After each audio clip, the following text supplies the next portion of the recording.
ए आकाशवाणी जम्मू है। संजा खबरें तुंदा स्वागत। पहले खास खबरें करने में जगमोहन शर्मा। जम्मू थमां अज्ज बडलै 7,800 कोला मते यात्रु अमरनाथें दी यात्रा लेई कश्मीर घाटी गित्तै रवाना होए। यात्रा शुरू होने कोला लेइयै अज्ज संजा 5 बजे तोड़ी 1,46,188 श्रद्धालुएं पवित्र गुफा च दर्शन करी लैते दे न। उपराज्यपाल हुंदे सलाहकार राजीव राव भटनागर होरें अज्ज नुनवान आह्ले आधार कैंप दा दौरा लाया ते उत्थें उपलब्ध बक्ख-बक्ख चाल्ली दिएं सेवाएं सुविधाएं दा जायजा लैता। बीएसएफ दे महानिदेशक नितिन अग्रवाल होरें बक्ख-बक्ख सुरक्षा बलें दी पेशेवराना सलाहियत, जज्बे ते कम्म करने दे तौर तरीकें दी सराहना कीती ऐ जेह्ड़े यात्रा गी सुरक्षा लेई दिन रात डटे दे न। ते राष्ट्रपति द्रौपदी मुर्मू होरें आखेआ जे भारत जरनीक पुने गी बढ़ावा देने, चेतना दे संयम ते बक्ख-बक्ख आस्थाएं च विश्वास रखने आह्लें बश्कार मेल मिलाप ते गल्लबात गी प्रोत्साहन देने च मुस्लिम वर्ल्ड लीग दे जतनें ते भूमिका दी सराहना करदा ऐ। खबरें दी तफसील कन्नै सोनाली दत्ता।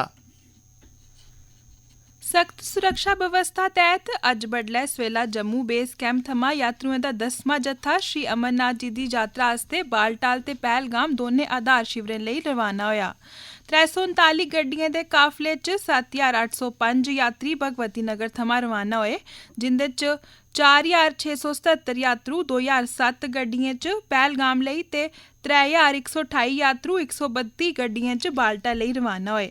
एह्दे कन्नै गै जून 3 दा लेइयै हुनै तोड़ी जम्मू बेस कैंप थमां 56,303 यात्रु रवाना होई चुके दे न।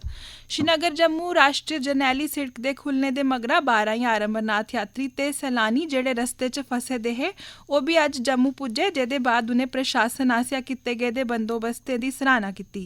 साढ़े जिला संवाददाता दे मुताबक अज्ज संजा 5 बजे तोड़ी 1,46,188 यात्रुएं श्री अमरनाथ जी दे हिमलिंग रूप च दर्शन करी लैते दे हे। उपराज्यपाल हुंदे सलाहकार राजीव राय भटनागर होरें अज्ज श्री अमरनाथ जी दी यात्रा दे नुनवान आह्ले आधार शिविर दा दौरा लाया ते उत्थे उपलब्ध सेवाएं सुविधाएं ते प्रबंधें दा निरीक्षण कीता। दौरे दौरान उनें बक्ख-बक्ख मैह्कमें दे अफसरें, सेवा प्रदान करने आह्ले ते यात्रुएं कन्नै बी गल्लबात कीती। उनें सुरक्षा एजेंसिएं ते प्रतिनिधिएं, कैंप प्रशासकें, डाक्टरी अमले ते स्वयं सेवियें कन्नै बी गल्लबात कीती। उनें सभनें लोकें दे समर्पण भाव ते निष्ठा दी सराहना कीती जेह्ड़े यात्रा गी पूरी चाल्ली रमानदारी ते सुरक्षा ते व्यवस्था आह्ले ढंगै सिरे तोड़ चाढ़ने लेई दिन रात कम्मै पर लग्गे दे न। बीएसएफ दे महानिदेशक नितिन अग्रवाल होरें अज्ज बीएसएफ दे उच्चे स्तर दी पेशेवराना सलाहियत ते कम्म करने ते तौर तरीकें दी सराहना कीती ते उनेंगी श्री अमरनाथ जी दी यात्रा दे चलदे कुसै भी किस्म दे खतरे दी चुनौती दा मुकाबला करने लेई पूरी चाल्ली सौह्गे, सतर्क ते त्यार रौह्ने लेई आखेआ। एह् गल्ल उनें पंचतरनी च बीएसएफ दे जवानें कन्नै गल्लबात करदे होई आखी। डीजी होरें 3 दिनें आस्तै कश्मीर दे दौरे पर हे, जित्थै उनें यात्रा लेई कीती दिएं त्यारियें दा जायजा लैता। डीजी होरें बीएसएफ, सीआरपीएफ ते सीएपीएफ यानी सेंट्रल आर्म्ड पुलिस फोर्सेस दे कमांडरें ते जवानें कन्नै गल्लबात कीती, जिनेंगी श्री अमरनाथ जी दी यात्रा आस्तै रस्ते च पूरी प्रांती सुरक्षा यकीनी बनाने लेई तैनात कीते दा गेदा हा। महानिदेशक होरें चंदनवाड़ी आह्ला रस्ता पंचतरनी गए ते रस्ते च उनें सीएपीएफ दे जवानें ते लंगर आह्लें कन्नै बी गल्लबात कीती। उनें श्री अमरनाथ जी दी यात्रा आस्तै बक्ख-बक्ख एजेंसियें दे बश्कार नेड़मे तालमेल दी बी सराहना कीती।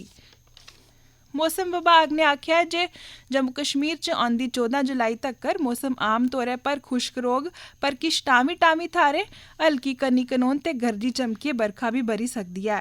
जानकारी मुजब 15 कोला 17 जुलाई तक्कर जम्मू कश्मीर दे ज़्यादातर हिस्सें च रुकी रुकियै हल्के कोला दरम्याने दर्जे दी बरखा बी होई सकदी ऐ।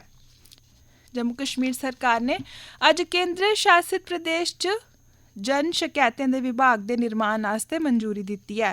इस आर्डर च आखेआ गेआ ऐ जे एह् विभाग लोकें दी शकैतें गी नबेड़ने ते लेफ्टिनेंट गवर्नरें दी मुलाकात दे लाइव जन शकैतें दे कार्यक्रम गी निपटाने दा कम्म करोग। एह् विभाग मॉनिटरिंग सिस्टम JKIGRAMS ते अधिकारी विभागें थमां कीती दिएं शकैतें गी नमेड़ने दा कम्म बी करोग। एह् खबरां तुस आकाशवाणी जम्मू थमां सुना दे ओ ते बाकी दी खबरें कन्नै जगमोहन शर्मा। राष्ट्रपति द्रौपदी मुर्मू होरें अज्ज आखेआ जे भारत मुस्लिम वर्ल्ड लीग दिएं उनें कोशशें, कारकरदगियें ते भूमिका दी सराहना करदा ऐ जिंदे च इस संगठन आसेआ जरनीक पुने दे मूल्यें गी बढ़ावा देने, चेतना दे संयम ते बक्ख-बक्ख आस्थाएं च विश्वास रखने आह्लें बश्कार नेड़मा मेल मिलाप ते गल्लबात गी प्रोत्साहन देना शामल है। अज्ज राष्ट्रपति भवन च मुस्लिम वर्ल्ड लीग दे महासचिव डॉ मोहम्मद बिन अब्दुल करीम अल इसा हुंदे कन्नै मलाटी दौरान राष्ट्रपति होरें आखेआ जे भारत बक्ख-बक्ख संस्कृतिएं, भाषाएं, आस्थाएं, खान पान, रीति रिवाजें ते धर्में दा समाज होने दे नाते बन्न सबन्नता च एकता दी भावना गी महसूस करदा, जींदा ते मनांदा ऐ। उनें आखेआ जे भारत च 20 करोड़ कोला मते मुसलमान भैणां भ्राऽ रौंह्दे न, जेह्ड़ी जे दुनिया भरै च मुसलमानें दी दूई बड्डी आबादी आह्ला मुल्ख है। द्रौपदी मुर्मू होरें इब्बी आखेआ जे भारत सऊदी अरब कन्नै अपने रिश्तें गी बड़ा महत्व दिंदा ऐ कि जे दौनें मुल्खें बश्कार बड़े पराने सरबंध न ते बपार कारोबार दा लम्मा इतिहास ते लोकें बश्कार गैहरे सरबंध रेह् न ते दवै मुल्ख आतंकवाद दी निंदेआ करदे न ते इसी दना बर्दाश्त नेईं करने दा आह्वान करदे न। गल्लबात दौरान दौनें नेताएं आतंकवाद ते हिंसक अत्तवाद दा मुकाबला करने लेई इक सख्त रौं अपनाने पर सैह्मति जताई ते आखेआ जे एह् तां गै मुमकिन ऐ जेकर उदारवादी सोच रखने आह्ले बक्ख-बक्ख संगठन किट्ठे रलियै कम्म करन। प्रधानमंत्री नरेंद्र मोदी होर कल्लै थमां 15 जुलाई तगर फ्रांस ते संयुक्त अरब अमीरात दी राजकीय यात्रा पर जा करदे न। यात्रा दे पैह्ले चरणै च ओह् फ्रांस दे राष्ट्रपति इमैनुअल मैक्रोन हुंदे सादे पर पेरिस जाङन, जित्थें ओह् शुक्रवारें बैस्टिले दिवस परेड च बतौर मुक्ख परौह्ने शिरकत करङन, जेह्दे च भारत दिएं त्रौनें सेनाएं दी इक टुकड़ी बी हिस्सा लैग। प्रधानमंत्री हुंदा राष्ट्रपति मैक्रोन हुंदे कन्नै रस्मी गल्लबात दा बी कार्यक्रम ऐ।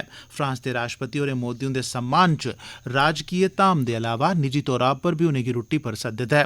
मोदी हुंदा फ्रांस दे प्रधानमंत्री, सीनेट दे सदस्य ते नेशनल असैम्बली दे अध्यक्षें कन्नै मिलने दा बी कार्यक्रम है। प्रधानमंत्री मोदी फ्रांस च रवा करदे भारतीय मूल दे लोकें, भारतीयें ते फ्रांस दिएं कंपनिएं दे मुक्ख कार्यकारी अफसरें दे अलावा उत्थूं दिएं केईं मशहूर हस्तिएं कन्नै बी मिलङन। साढ़े संवाददाता ने जानकारी दित्ती ऐ जे भारत फ्रांस कूटनीतिक सांझ भ्याली दी 5मीं ब'रेगंढ बी इस्सै ब'रे मनाई जा करदी ऐ ते मोदी हुंदी इस यात्रा कन्नै दौनें मुल्खें बश्कार कूटनीतिक, सांस्कृतिक, वैज्ञानिक, शैक्षणिक ते आर्थिक सहयोग जनेह् बक्ख-बक्ख क्षेत्रें च सांझ भ्याली गी होर मजबूत बनाने च मदद थ्होग। अपनी यात्रा दे दुए चरणै च मोदी होर 15 जुलाई गी अबू धाबी पुज्जङन ते संयुक्त अरब अमीरात दे राष्ट्रपति ते अबू धाबी दे शासक शेख मोहम्मद बिन जायद अल नह्यान हुंदे कन्नै गल्लबात करङन। भारत ते संयुक्त अरब अमीरात बश्कार सरबंध पिछले किश अरसे थमां तेजिया कन्नै मजबूत होए न ते मोदी हुंदे इस दौरे कन्नै दौनें मुल्खें बश्कार ऊर्जा, शिक्षा, सेहत दिक्खभाल, खाद्य सुरक्षा, फिनटेक, रक्षा ते संस्कृति जनेह् बक्ख-बक्ख क्षेत्रें च सांझेदारी गी बढ़ावा देने दा मौका थ्होग। इस यात्रा कन्नै कुल संसारी मुद्दें टकोह्दा करियै UNFCCC दे तैह्त COP28 दी संयुक्त अरब अमीरात दी अध्यक्षता ते भारत दी G20 अध्यक्षता दे बारे च भी सोच विचार करने दा मौका थ्होग। मध्य कश्मीर दे बडगाम जिले च सुरक्षा बलें 5 आतंकवादिएं गी गिरफ्तार कीता ऐ, जेह्ड़े लश्कर तैयबा आतंकी संगठन कन्नै जुड़े दे हे। आधिकारिक सूत्रें मुजब पुलस ने फौज दी 62 राष्ट्रीय राइफल्स कन्नै मिलियै इनें 5 आतंकवादिएं गी बडगाम दे खाग इलाके च गिरफ्तार कीता। इंदे कोला ऐतराजयोग सामग्री बरामद कीती गेई ऐ, जिसी अगली जांच पड़ताल आस्तै रक्खेआ गेआ ऐ। मामला दर्ज करियै अग्गें दी जांच कीती जा करदी ऐ। केंद्रीय गृहमंत्री अमित शाह होरें अज्ज आखेआ ऐ जे साइबर अपराध अज्जै दे समें च दुनिया भरै च आम लोकें दी सुरक्षा लेई इक बड्डा खतरा न, जिसलै जे डिजिटल दौर च इस रिश्ते राएं इंदे पर कोई रोक रुकावट नेईं ऐ। उनें आखेआ जे इस खतरे कन्नै असरदार ढंगै सिर निबड़ने लेई इक भरोसेमंद भ्याली दी बड़ी मती लोड़ ऐ। शाह होर औंदे कल G20 दी मौजूदा दौर च अपराधें ते सुरक्षा बारै द'ऊं रोज़ा कांफ्रेंस दा उद्घाटन करङन, जेह्दे कोला पैह्ले अज्ज उनें एह् गल्ल आखी। G20 दी एह् कांफ्रेंस असल च non fungible token, artificial intelligence ते मेटावर्स दे दौर च अपराध ते सुरक्षा दे बारे च ऐ, जेह्ड़ी कल गुरुग्राम शुरू होआ करदी ऐ। नॉन फंजिबल टोकन च भी क्रिप्टो करेंसी आह्ला लेखा गै पैहे दे लेन देन दी सुरक्षित बनाने लेई क्रिप्टोग्राफी ते ब्लॉकचेन तकनीक दा इस्तेमाल कीता जंदा ऐ। इस कांफ्रेंस च 900 कोला मते प्रतिनिधि हिस्सा लै करदे न, जिंदे च G20 दे मिंबर मुल्ख, चेचे तौरा पर सद्दे गेदे 9 मुल्खें दे प्रतिनिधि, अंतर्राष्ट्रीय संगठन, प्रौद्योगिकी क्षेत्र दे लीडर ते इस विशे दे माहिर शामल न।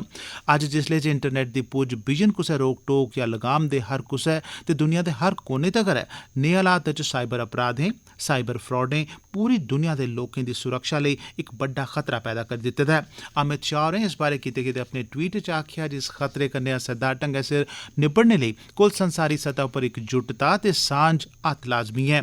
उनें उनें मेद दस्सी जे कल शुरू होने आह्ली इस बैठका च हिस्सा लैने आह्ले सब्बै प्रतिनिधि ते माहिर इनें खतरें कन्नै निब्बड़ने लेई सोच विचार करङन ते पक्क गै कोई बनकदा हल तुप्पने बक्खी अगड़े बधङन। केंद्र सरकार ने आंध्र प्रदेश, कर्नाटक ते महाराष्ट्र गी फौरी तौरा पर टमाटर खरीदने दे निर्देश दित्ते न तां जे इसदे परचून मुल्लें च बाद्धे गी रोकने आस्तै प्रमुख खपत केंद्रें पर एह्दी बंड कीती जाई सकै। उपभोक्ता मामले सरबंधी विभाग ने राष्ट्रीय कृषि सहकारी विपणन परिसंघ ते राष्ट्रीय सहकारी उपभोक्ता परिसंघ गी आखेआ जो 3 राज्यें दिएं मंडियें थमां टमाटर खरीदन ते प्रमुख खपत केंद्रें पर भेजन जित्थें पिछले 1 म्हीने सोयां टमाटर दे भाऽ तेजिया कन्नै बधा करदे न। शुक्रवारें दिल्ली एनसीआर क्षेत्र च उपभोक्ताएं दी परचून बिक्री केंद्रें राएं रियायती भाएं पर टमाटरें दा स्टाक वितरित कीता जाग। मंत्रालय ने एह् बी आखेआ जे बक्ख-बक्ख क्षेत्रें बश्कार टमाटर दी खेती ते फसल मौसम च अंतराल करी इसदे भाएं च बाद्धा होआ ऐ। मंत्रालय मुजब प्रतिकूल मौसम स्थितिएं दी वजह करी फसल गी नुकसान पुज्जने ते होर दुए पैह्लू बी भाएं च बाद्धे आस्तै जिम्मेदार न। अखीरे च हून खास खबरां इक बार परतियै। जम्मू थमां अज्ज बडलै 7,800 कोला मते यात्रु अमरनाथै दी यात्रा लेई कश्मीर घाटी गित्तै रवाना होए। यात्रा शुरू होने कोला लेइयै अज्ज संञा 5 बजे तोड़ी 1,46,188 श्रद्धालुएं पवित्र गुफा च दर्शन करी लैते दे न। उपराज्यपाल हुंदे सलाहकार राजीव राय भटनागर होरें अज्ज नुनवान आह्ले आधार कैंप दा दौरा लाया ते उत्थें उपलब्ध बक्ख-बक्ख चाल्ली दिएं सेवाएं सुविधाएं दा जायजा लैता। बीएसएफ दे महानिदेशक नितिन अग्रवाल होरें बक्ख-बक्ख सुरक्षा बलें दे पेशवराना सलाहियत, जज्बे ते कम्म करने दे तौर तरीके दी सराहना कीती जेह्ड़े यात्रा दी सुरक्षा लेई दिन रात डटे दे न। राष्ट्रपति द्रौपदी मुर्मू होरें आखेआ जे भारत जरनीक पुणे गी बढ़ावा देने, चेतना दे संयम दे बक्ख-बक्ख आस्थाएं च विश्वास रखने आह्लें बश्कार मेल मिलाप ते गल्लबात गी प्रोत्साहन देने च मुस्लिम वर्ल्ड लीग दे जतनें ते भूमिका दी सराहना करा दा ऐ। एह्दे कन्नै गै खबरें दा एह् बुलेटिन समाप्त होएआ।